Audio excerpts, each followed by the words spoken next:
मतदानासाठी प्रतिज्ञा आम्ही भारताचे नागरिक लोकशाहीवर निष्ठा ठेवून याद्वारे प्रतिज्ञा करतो की आपल्या देशाच्या लोकशाही परंपरांचे जतन करून आणि मुक्त निष्पक्षपाती शांततापूर्वक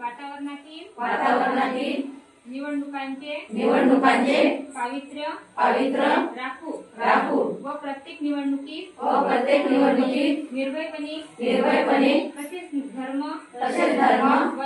वंश जात समाज भाषा यांच्या विचारांच्या प्रभावाखाली न येता किंवा कोणत्याही प्रलोभनासाठी बळी न पडता मतदान करू।